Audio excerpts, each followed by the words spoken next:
Hello and very good evening to all of you. आज की class के अंदर हम एक इंपॉर्टेंट टॉपिक पर चर्चा करने वाले हैं। आज का हमारा जो चर्चा का विषय है यह रहने वाला है स्वामित्व योजना। स्वामित्व योजना आप नाम से समझ पा रहे होंगे, हम किसी ना किसी चीज को लेकर किसी न किसी चीज के ऊपर हम स्वामित्व की बात कर रहे हैं। आजकल यह अखबारों के अंदर बहुत ज्यादा ही इंपॉर्टेंट टॉपिक बना हुआ है, तो जरूरी है कि आप भी इसके बारे में, इससे जुड़ी हुई जो विभिन्न पहलू हैं उसको समझे। स्वामित्व का मतलब होता है किसी चीज पे अपना हक जमाना या किसी चीज पर आपका जो हक है वह सिद्ध हो जाए। ठीक है, तो स्वामित्व की परिभाषा कुछ हक से अधिकारों से ली जाती है और अधिकार या हक जैसे शब्दों को मिला जुला करके ही स्वामित्व की परिभाषा दी जाती है। तो इस प्रकार से यदि हम समझे तो कहीं ना कहीं अधिकारों की बात होने वाली है किसी विषय के ऊपर। थोड़ा सा और समझते हैं इसको। दरअसल यह किसानों से संबंधित है, किसान ग्रामीण क्षेत्रों के लोगों से संबंधित है। जो ग्रामीण क्षेत्र के लोग हैं, दरअसल क्या हुआ है कि ऐतिहासिक काल से ही, अंग्रेज शासन के समय से ही, हमेशा से ही जब जब गांवों की चर्चा की गई है तो गांव की जो खेती वाली भूमि होती है उसकी गणना हर जगह की गई है, हर क्षेत्र में की गई है, लेकिन कभी भी उन जगहों का ब्यौरा नहीं रखा गया जो ग्रामीण लोगों का निवास स्थान होता है।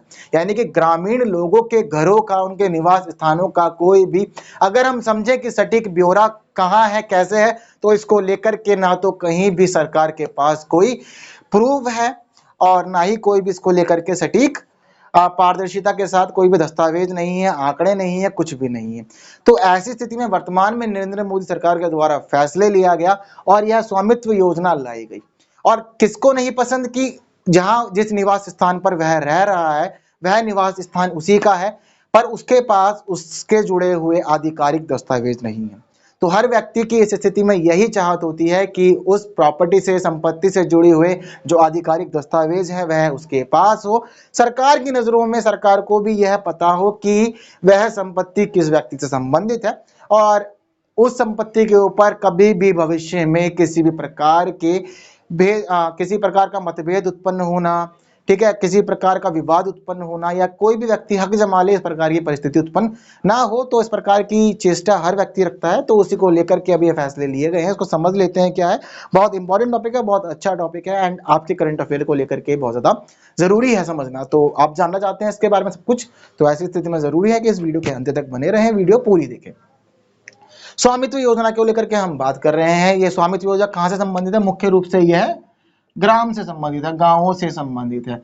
अगर हम भारत के परिदृश्य में इस परिस्थिति को समझें, इस योजना को समझें, तो हम यह समझ सकते हैं कि आज भी यदि हम आंकड़े निकालें तो हम यह पाते हैं कि आज भी भारत की लगभग 75 से 80% जनसंख्या गांवों में निवास करती है। यानी कि अगर सीधे सीधा कहें तो असली भारत जो है वह कहाँ बसता है? गाँव में बसता है। तो मुख्य रूप से गाँव को लेकर के यह योजना लाई गई है। अगर हम चाहते हैं कि भारत का सर्वांगीण विकास हो और भारत अंतर्राष्ट्रीय स्तर पर अपनी महत्वपूर्ण भूमिका सिद्ध करे, तो ऐसी स्थिति में जरूरी है कि हम गाँव को भी आगे बढ़ाएं, क्योंकि अब शहर तो पूरी तरह से डेवलप हो चुके हैं, उनके पास सभी जरूरती जो आधारभूत सुविधाएं होती हैं वह सब है, पर अब यहाँ जरूरत यह आन पड़ी है कि गांव को भी आगे बढ़ाया जाए। तो इसी प्रकार मुख्य रूप से गांव को लेकर के यह स्वामित्व योजना सरकार के द्वारा लाई गई। अगर इस योजना को लेकर के हम टैगलाइन समझो, टैगलाइन कहती है मेरी संपत्ति मेरा हक। यानी कि कहीं ना कहीं अब यह बात सरकार दिखा रही है कि जिस व्यक्ति की गांव में जो संपत्ति है उस संपत्ति पे उसी के मालिक का हक होगा। तो कहीं ना कहीं हमें इससे यही पता लग रहा है कि जो संपत्ति है उस संपत्ति पे कहीं ना कहीं उसके मालिक का हक पूर्व की स्थिति में नहीं हुआ करता था, जो हक केंद्र सरकार ने यानी नरेंद्र मोदी सरकार ने अब इस योजना के माध्यम से उन लोगों को दिला दिया है। किस प्रकार से दिलाया यह समझ लेते हैं। तो यह जो योजना लाए गए हैं स्वामित्व योजना जो है, इसके अंदर 6 राज्यों को मुख्य तौर पर शामिल किया गया। 6 राज्य हैं उत्तर प्रदेश, हरियाणा, महाराष्ट्र, मध्य प्रदेश, उत्तराखंड और कर्नाटका। यह 6 मुख्य राज्य हैं जो इस योजना के तहत शामिल किए गए। इन सभी 6 राज्यों से अलग अलग गांव लिए जाएंगे और उन गांवों के अंदर यह स्वामित्व योजना लागू की जाएगी। क्या क्या प्रावधान होंगे, क्या क्या चीजें होंगी, ये भी समझेंगे। पहले समझते हैं कितने गांव किसकी तरफ से। सबसे ज्यादा गांव उत्तर प्रदेश की तरफ से लिए गए हैं, 346 गांव उत्तर प्रदेश से आए हैं। वहीं 221 गांव इसके अंदर हरियाणा के हैं। मध्य प्रदेश की बात करें तो मध्य प्रदेश से 100 गांव लिए गए हैं और इसके महाराष्ट्र से 100 गांव लिए गए हैं और मध्य प्रदेश से 44 गांव लिए गए हैं। इसके अलावा उत्तराखंड के 50 गांव हैं और कर्नाटक के 2 गांव हैं। तो का संख्या काफी ज्यादा अधिक है, पर अभी शुरुआत है। आने वाले समय में सरकार ने यह भी मंशा जाहिर किया कि यह आंकड़ा बढ़ने वाला है। अगर इसके अलावा हम बात करें तो इसके अलावा यह भी बताया गया है कि इसमें राजस्थान और पंजाब के भी सीमांत के जो गांव हैं उनको भी इस योजना के तहत शामिल किया जाएगा। और इसमें होगा क्या, यह समझते हैं। इस योजना के तहत सरकार कहीं ना कहीं 6.62 लाख गांवों को इस योजना से लाभान्वित करना चाह रही है, और इसके लाभान्वित करने के लिए सरकार ने जो समय लिया है वह लिया है आने वाले 3 से 4 वर्ष, यानी कि सन 2020 से 24 तक का समय सरकार ने इस योजना को लागू करने के लिए पूरी तरह से माना है, जिसके अंदर 6,62,000 गांवों को इस योजना के तहत लाभान्वित किया जाएगा। अब इसमें हो क्या रहा है यह समझते हैं। पहले क्या होता था, गांव में किसी व्यक्ति के पास अपना जो घर हुआ करता था या उसके जो निवास स्थान था, उसके निवास स्थान की जो भी सीमाएं हुआ करती थी, उसके पास उसकी सीमाओं से जुड़ा हुआ कोई भी आधिकारिक दस्तावेज नहीं हुआ करता था, यानी कि वह व्यक्ति उस संपत्ति का मालिक तो है लेकिन वो किसी भी आधार पर यह सिद्ध नहीं कर सकता कि वह ही मालिक है।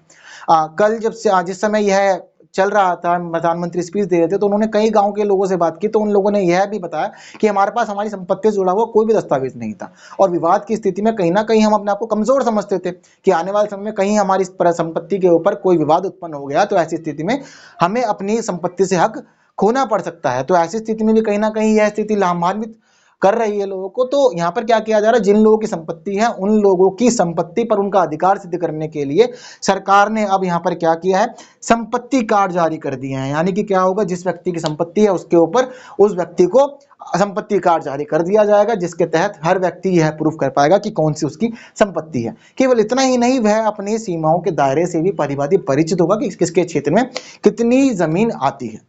तो इस प्रकार की यह योजना लाई गई है। यहाँ पे देखने वाली बात यह भी है कि यह योजना को लेकर के जो नरेंद्र मोदी प्रधानमंत्री हमारे देश के, उन्होंने 11 अक्टूबर को कार्यवाही शुरू की और 11 अक्टूबर से उन्होंने संपत्ति कार्ड जारी करने की जो प्रक्रिया है वह शुरू कर दी थी। तो 11 अक्टूबर का इन्होंने जो दिन पसंद किया यह भी अपने आप में बहुत ज्यादा खास है और हमारे करंट अफेयर से इंपॉर्टेंट है। 11 अक्टूबर का दिन इंपॉर्टेंट क्यों है, क्योंकि 11 अक्टूबर को जो हमारे देश के दो ऐतिहासिक राजनीतिज्ञ थे, पहले का नाम है लोकनायक जयप्रकाश नारायण जो हमारे देश के पॉलिटिशियंस है, दूसरे हैं नानाजी देशमुख, यह राष्ट्रीय स्वयंसेवक संघ के थे।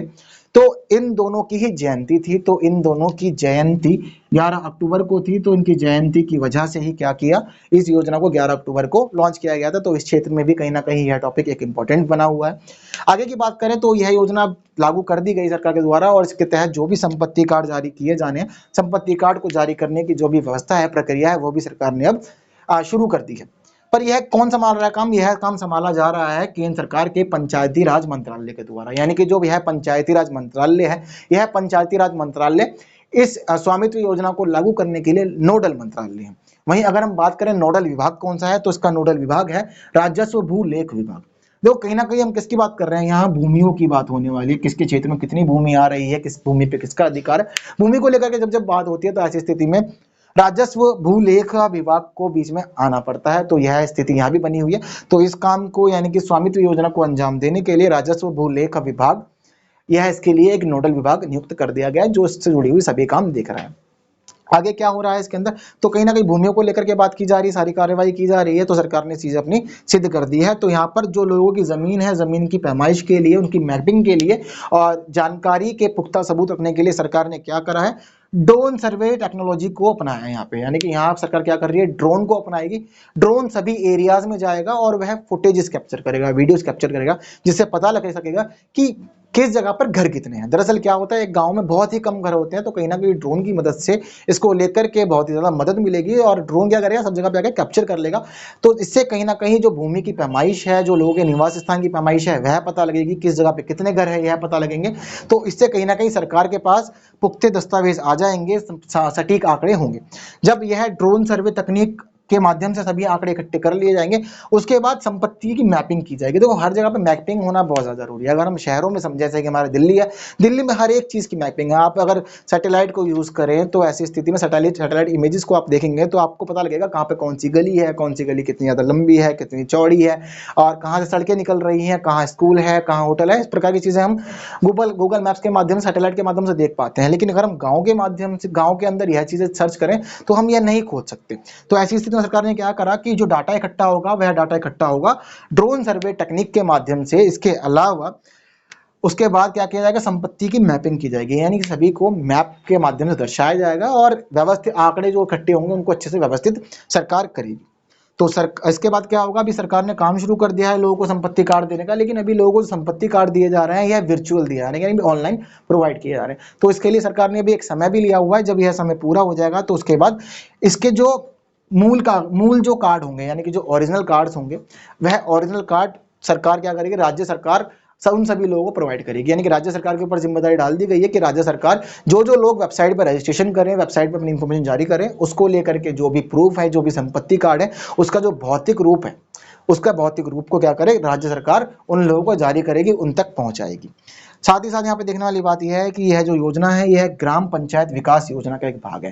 दरअसल अगर हम नरेंद्र मोदी सरकार की बात करें तो नरेंद्र मोदी सरकार ने पिछले अपने 6 वर्षों के कार्यकाल के अंदर गाँव को लेकर के बहुत ज्यादा रुचि दिखाई है और गाँवों के अंदर बहुत ज्यादा सुधार के कार्य किए हैं। तो उन्हीं सुधार के कार्यों में से यह भी एक कार्य है, क्योंकि मुख्य रूप से ग्राम से संबंधित है। तो ऐसी स्थिति में यह बताया जा रहा है कि यह जो योजना है, यह ग्राम पंचायत विकास योजना का एक अंश है, जिसके तहत यह योजना लाई गई है। साथ ही साथ इस योजना को अंजाम देने के लिए एक पोर्टल अप्लाई किया गया है, और यह जो वेब पोर्टल है, इसका नाम है ई ग्राम स्वराज।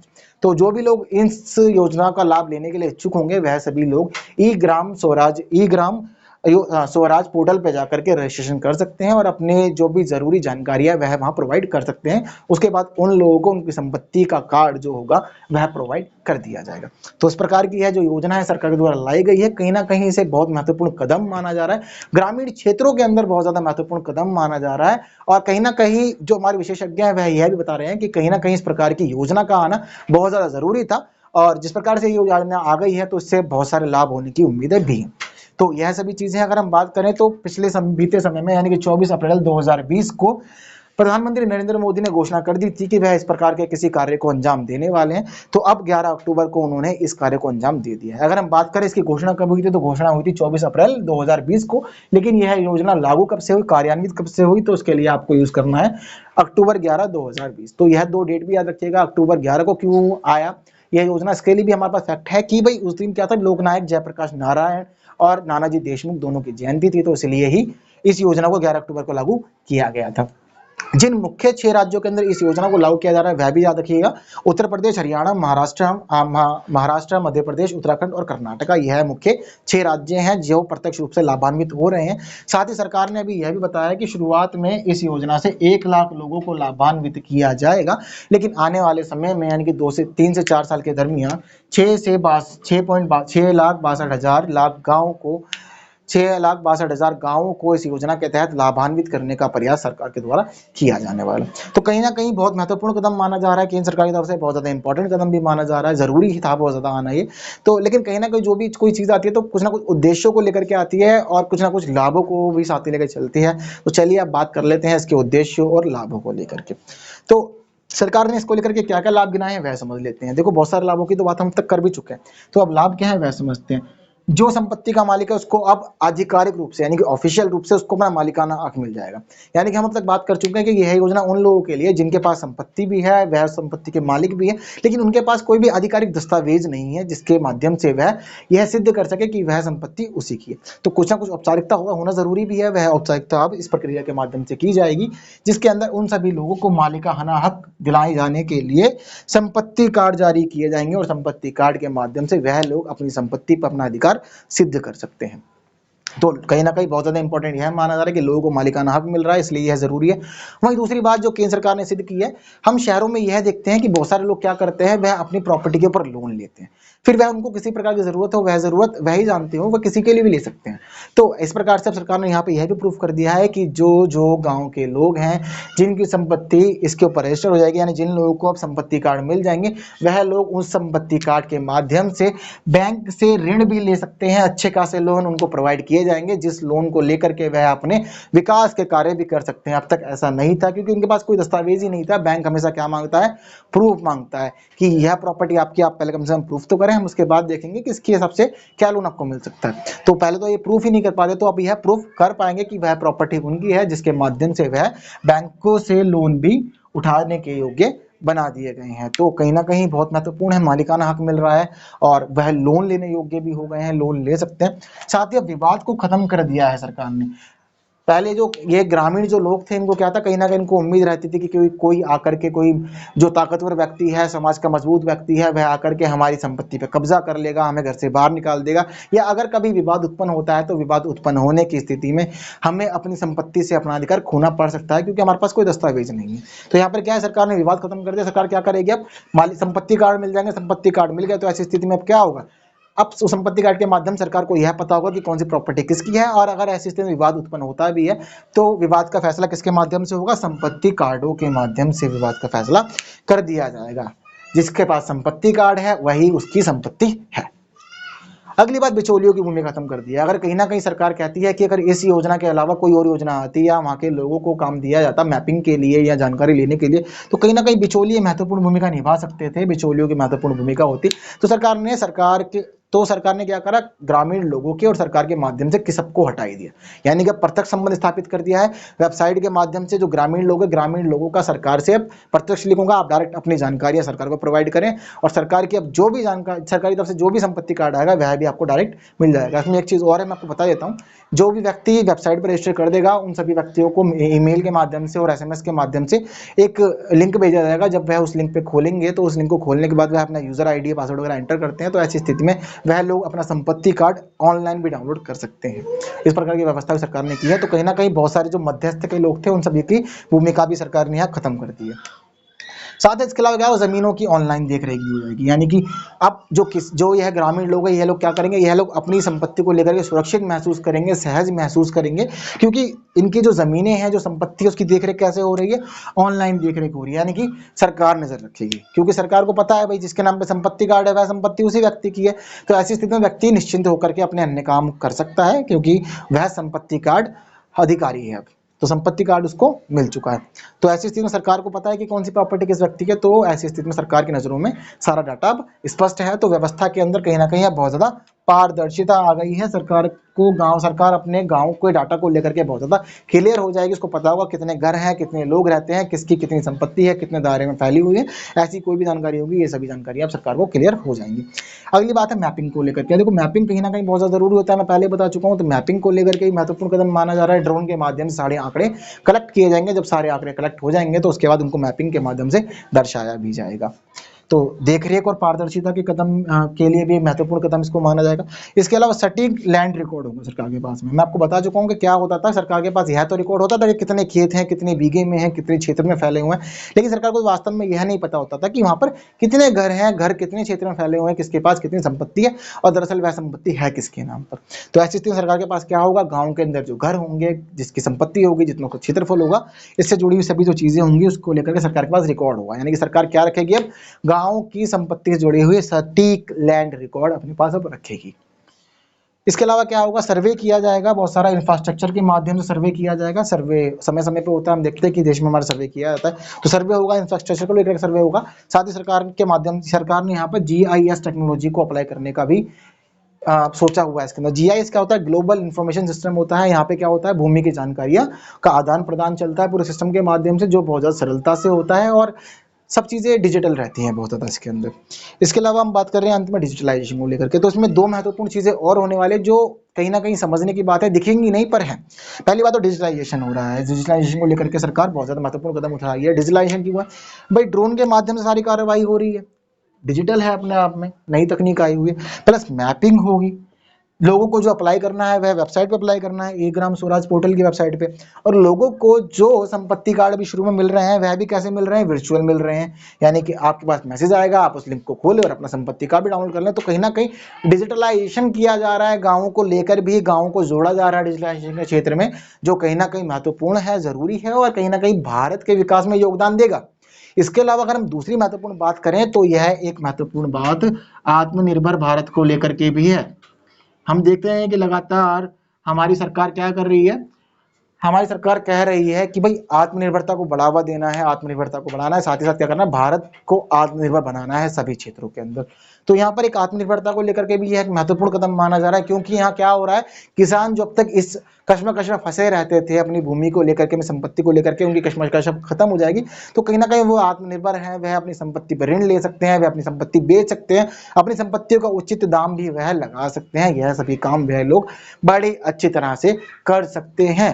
तो कहीं ना कहीं आत्मनिर्भरता को यहाँ बल मिल रहा है, वे अपने आप को लेकर के पूरी तरह से स्वतंत्र हो रहे हैं, उनका स्वामित्व अब उनकी संपत्ति पर सिद्ध सरकार के द्वारा, सरकार के माध्यम से हो रहा है। इसके अलावा बहुत सारे और भी जो हम माने कि लाभ हो सकते हैं, जैसे कि बिचौलिए की भूमिका खत्म कर दी है, जरूरी था, सटीक आंकड़ा पहुंच जाएगा, पारदर्शिता आएगी, सरकार और किसानों के, सरकार और ग्रामीणों के बीच में प्रत्यक्ष संबंध स्थापित हो जाएगा।